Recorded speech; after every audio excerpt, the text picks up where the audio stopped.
Student, आज गति के समीकरणों के बारे में पढ़ेंगे। इससे पहले हम लोग लेसन में काफ़ी कुछ पढ़ चुके हैं गति और विरामावस्था के बारे में। आज गति के समीकरणों के बारे में पढ़ेंगे। स्टूडेंट, याद रखें कि प्रारंभिक वेग, जिसको इंग्लिश में इनिशियल वेलोसिटी कहा जाता है, इसे स्मॉल यू से रिप्रेजेंट करते हैं। त्वरण, जिसको एक्सीलरेशन स्मॉल ए से रिप्रेजेंट किया जाता है। समय टाइम टी, जिसको स्मॉल टी से रिप्रेजेंट करते हैं। दूरी को स्मॉल एस से और अंतिम वेग को वी से प्रदर्शित करते हैं।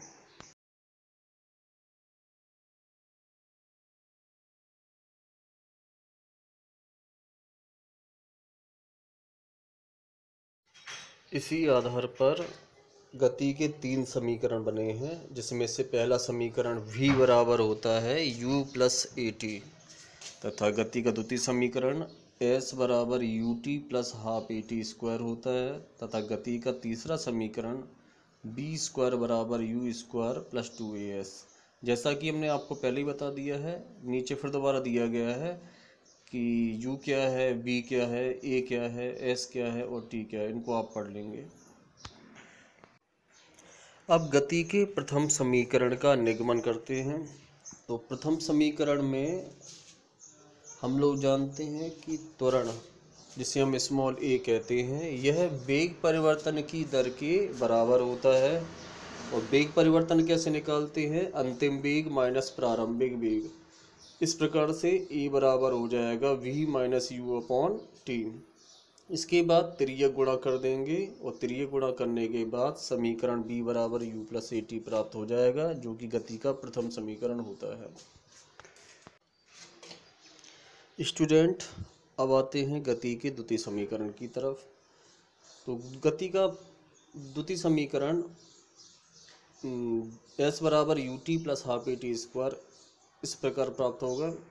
हम मान लेते हैं कि प्रारंभिक वेग u है, एक समान त्वरण a है, तब गति प्रारंभ होने के 1 सेकंड बाद का वेग हो जाएगा u प्लस ए, तथा गति समाप्त होने के 1 सेकंड पहले का वेग हो जाएगा v माइनस ए, क्योंकि हम जानते हैं कि प्रारंभिक वेग u होता है और अंतिम वेग v होता है। इस प्रकार से औसत वेग निकालने के लिए फॉर्मूला लगता है प्रारंभिक वेग प्लस अंतिम वेग बटे 2। इस प्रकार से हम u प्लस ए तथा b माइनस ए को ऐड करने के बाद 2 का भाग दे देंगे, जिससे a से a कट जाएगा और औसत वेग का मान u प्लस बी अपॉन 2 आ जाएगा।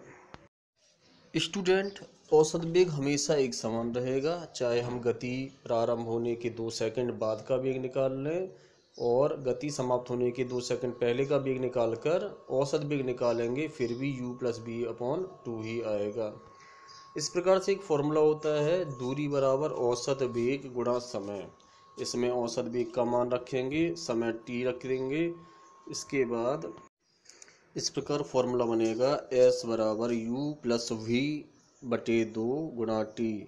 इस समीकरण में v का मान रखेंगे, चूँकि हमें गति के प्रथम समीकरण से पता है कि v बराबर होता है u प्लस ए टी। जैसे ही हम इसका मान रखेंगे तो u में u ऐड हो जाएगा, तो ये 2u हो जाएगा और plus A T upon 2 into T.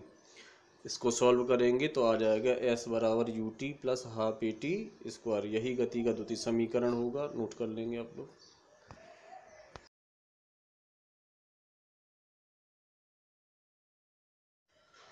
अब बारी आती है गति के तृतीय समीकरण की। और गति का तृतीय समीकरण हमें मालूम है कि बी स्क्वायर बराबर होता है यू स्क्वायर प्लस 2as। इसी का निगमन करते हैं। हम मान लेते हैं कि प्रारंभिक वेग u है और t समय पश्चात किसी गतिमान वस्तु का वेग v हो जाता है तथा यह s दूरी तय कर लेता है।